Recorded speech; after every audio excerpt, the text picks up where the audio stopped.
नमस्कार साथियों, स्वागत है आप सभी का एक बार फिर से आपके अपने YouTube चैनल पे। आज की डेट में एक बड़ी खबर आ रही है। ये खबर आ रही है जमीन कब्जा को लेकर। जी हाँ, आपने सुना होगा कि कोई भी व्यक्ति जमीन पर कब्जा कर लिया है और उसके बाद बहुत सारे यहाँ पर समस्याओं का सामना करना पड़ता है। कभी कभी तो यहाँ पे झगड़ा लड़ाई भी हो जाता है, लेकिन अब यहाँ पर ऐसा नहीं होगा, क्योंकि यहाँ पर आज की डेट में एक बड़ी खबर आ रही है और इस वीडियो के माध्यम से आपको पूरी जानकारी देने वाले हैं।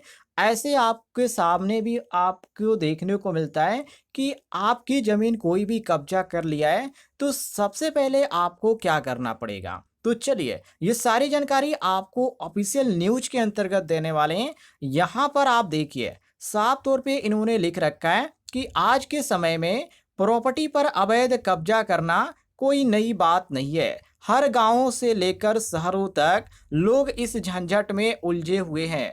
कई बार तो रिश्तेदार या जान पहचान वाले ही आपकी जमीन या मकान पर कब्जा कर लेते हैं और आपको पता भी नहीं चलता। लेकिन घबराने की जरूरत नहीं है। भारतीय कानून में ऐसे ठोस प्रावधान हैं जो आपकी संपत्ति को सुरक्षित रखने में मदद करते हैं। बस आपको कुछ जरूरी कानूनी कदम सही समय पर उठाने होंगे। जैसे कि आपको क्या करना पड़ेगा, यहाँ पर भी इन्होंने बता रखा है। यहाँ पर इन्होंने बता रखा है, अगर किसी ने भरोसे का फायदा उठाया, मतलब कि मान लीजिए आपने आपने किसी को अपने भरोसे पर घर या जमीन देख रेख में दिया है, सौंपा है, और उसके बाद आप बाहर चले जाते हैं और कमाने चले जाते हैं, घर आप नहीं आते हैं, तो ऐसी स्थिति में यहाँ पर क्या होता है, जिसे आप सौंपे हैं वो मौका देकर कब्जा कर लेता है। तो आपके लिए आईपीसी की धारा 406 सबसे बड़ा हथियार बन सकती है। इस धारा के तहत विश्वासघात की स्थिति में मामला दर्ज होता है और पुलिस कानूनी रूप से तुरंत कार्रवाई कर सकती है। इसके बिना मारपीट या लड़ाई के कब्जा छुड़वाया जा सकता है। इसके बाद आगे इन्होंने बता रखा है, फर्जी कागज दिखाकर कब्जा करने वालों की खैर नहीं। जी हाँ, आजकल नकली दस्तावेज के दम पर कब्जा करने वाले भी खूब एक्टिव हैं। अगर कोई आपकी जमीन के कागजात में छेड़छाड़ करके या नकली पेपर बनवाकर कब्जा कर ले, तो आप उस पर आईपीसी की धारा 467 के तहत केस कर सकते हैं। यह धारा फर्जीवाड़े से संबंधित है और इसमें सख्त सजा का प्रावधान है। कोर्ट में इस धारा के तहत आरोपी को आसानी से झूठा साबित किया जा सकता है।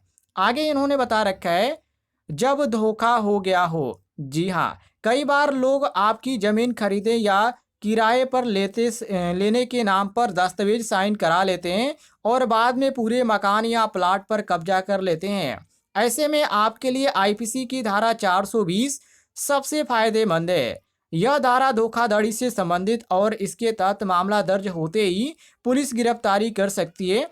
कई मामलों में कब्जाधारी डर के मारे खुद की संपत्ति खाली कर देती हैं, तो ये जरूरी चीज़ है। इसके बाद लास्ट में इन्होंने बता रखा है, कब्जाधारी को डराना है तो कानूनी रास्ता ही अपनाएं। जी हाँ, कई लोग कब्जे का मामला होने पर गुस्से में आकर सीधे विवाद पर उतर जाते हैं, लेकिन सही सबसे बड़ी गलती यही होती है। आपको शांति से कानूनी रास्ता अपनाना चाहिए। सबसे पहले नज़दीकी पुलिस स्टेशन में शिकायत दर्ज कराएं। उसके बाद प्रॉपर्टी के सभी जरूरी दस्तावेज अपने पास रखें और किसी अच्छे वकील से सलाह लें। जरूरत पड़ी तो कोर्ट का दरवाजा भी खटखटाएं। तो ये जरूरी चीज़ है। आप यहाँ पे लफड़ा में बिल्कुल भी ना पड़िएगा, आप मार झगड़े में बिल्कुल भी ना पड़िएगा। आप कानून का सहारा लीजिएगा, आपकी ज़मीन आपको मिल जाएगी। जानकारी आपको पसंद आई होगी तो वीडियो पर लाइक कीजिएगा और चैनल को सब्सक्राइब भी कर लीजिएगा।